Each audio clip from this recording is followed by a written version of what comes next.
નમસ્કાર ખેડૂત મિત્રો, આપણે અહીંયા એક પ્રગતિશીલ ખેડૂતની મુલાકાતે આવેલ છીએ કે જેમને એમના આ તમાકુના પાકમાં અનમોલ ફર્ટિકાઇમ ઇન્ડસ્ટ્રીઝ કંપનીનું ન્યુટ્રામોલ ખાતર વાપરેલ છે.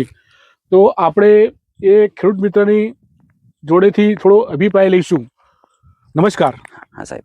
તો સૌપ્રથમ વડીલ તમારું ગામ, નામ, મોબાઈલ નંબર અમને જણાવો. ગામ હીરપુરા અને નામ પટેલ વિમલ કુમાર પુંજાભાઈ. મોબાઈલ નંબર છે 799 06 75 003. બરાબર છે.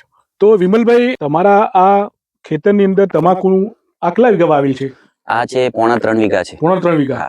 તો આ ખાતરમાં તમે પાયામાં કયું આપણે પાયામાં અનમોલ કંપનીનું ન્યુટ્રામોલ વાપરેલું બરાબર હતું. છે. વીઘામાં 1 થેલી લેખી નાખેલું છે. બરાબર છે. તો આ વીઘામાં 1 થેલી નાખેલી, 3 વીઘામાં તમે?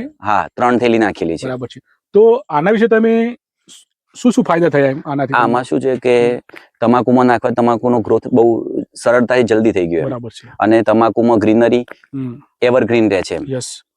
અને જે તમાકુનું પત્તાની સાઈઝ બનવી જોઈએ, સરસ મજાની સાઈઝ બની છે. બરાબર છે. એની થિકનેસ સારી બની છે. બરાબર છે. અને મને લાગે ગયા વર્ષ કરતો પણ ઉત્પાદનમાં વધારો થશે.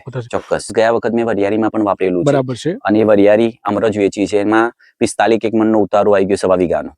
અને મગફળીમાં પણ યુઝ કર્યું હતું. મગફળી 38 મણ લેખે વીઘાનો ઉતારો મળ્યો છે. આના વિશે તમે બીજા ખેડૂત મિત્રો કઈ ભલામણ કરો? ચોક્કસ હું ખેડૂત મિત્રોનું કહીશ કે ભાઈ બધું તો જગ્યાએ ના વાપરતા હોય તો કઈ નહીં, પણ એકાદ વીઘામાં એનો ડેમોન્સ્ટ્રેશન તરીકે ઉપયોગ કરી અને એનું રિઝલ્ટ ચકાસો, પછી આગામી વર્ષે એનો ઉપયોગ તમારી જાતે જ વધારશો તમે. બરાબર. પણ જમીનમાં આના શું ફાયદા થાય છે? આના કારણે જમીનમાં જે કાર્બનનું પ્રમાણ ઘટી ગયું હતું, કાર્બનના પ્રમાણમાં ચોક્કસ વધારો થયો છે. એના કારણે જ આ ઉત્પાદનમાં વધુ થાય છે. એટલે અને બીજું, જમીનની ફળદ્રુપતા વધી છે.